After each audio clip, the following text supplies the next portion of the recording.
आपका हमारे मसीह शायर YouTube चैनल पर प्रभु यीशु मसीह के नाम से स्वागत करता हूँ। शैतान झूठ का पिता कहलाता है। वास्तव में शैतान सच बोलना नहीं जानता। अधिकांश मसीही यह जानते हैं और वे फिर भी उसके बुरे शब्दों को सुनते हैं। कभी ऐसा लगता है कि झूठ बिना किसी के हमारे मनों में प्रवेश कर रहा है। कभी शैतान दूसरों के द्वारा हमसे बातें करता है। वह हमारे बारे में दूसरों के मन में कुछ नाजुक और असत्य और शैतानी धोखे पर ध्यान देने और आत्मसात करने के बदले आप यीशु के कार्यों पर दृष्टि लगाकर उसके आदर्शों का अनुकरण कर सकते हैं। 40 दिनों तक जंगल में उपवास करने के बाद शैतान ने 3 बार यीशु की परीक्षा की, पर प्रत्येक बार उसने वचन में यह लिखा है कहकर और परमेश्वर के वचन का उद्धरण देकर शैतान को पराजित किया। इसमें आश्चर्य नहीं कि शैतान वहां से भाग गया। मत्ती अध्याय 4 का 1 से 11 में लिखा है, परमेश्वर के वचन की सत्यता को सीखे और हर बार जब शैतान आपसे झूठ बोलता है, वचन का उद्धरण दे। शैतान को पलटकर जवाब देना सीखे। बहुत सारे लोग नहीं जानते कि शैतान के झूठ को पराजित करने के लिए वचन का प्रयोग किस प्रकार करना चाहिए। बहुत से लोग यहाँ तक कि मसीही भी नहीं जानते कि वे उस आवाज को सुनने से इनकार कर सकते हैं।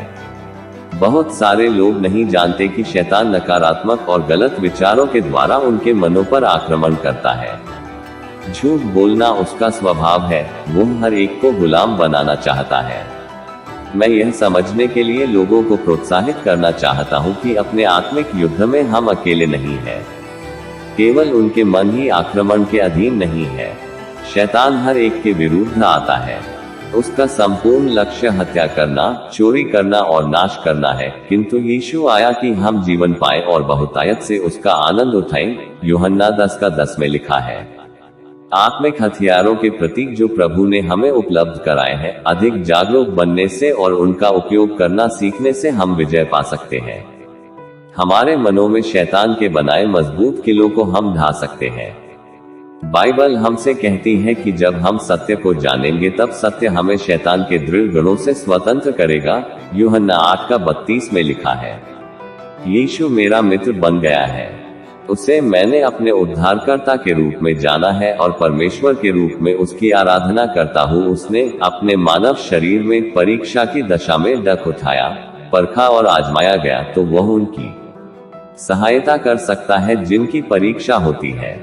आइए हम एक छोटी सी प्रार्थना करते हैं। है हमारे स्वर्गीय पिता, आपका धन्यवाद हो प्रभु यीशु नासरी, सारी सामर्थ्य के प्रभु, शैतान के झूठ को पराजित करने के लिए और मुझे वचन का हथियार देने के लिए आपका धन्यवाद। उनका सदा अच्छा उपयोग करने के लिए मेरी सहायता करें। यीशु मेरा मित्र बनने और मेरे कठिनाइयों और संघर्ष में मेरे साथ रहने के लिए धन्यवाद। आमीन। प्रभु इस वचनों के द्वारा आपकी मदद करे और आपको आशीष दे। आप सभी को जय मसीह की। आमीन।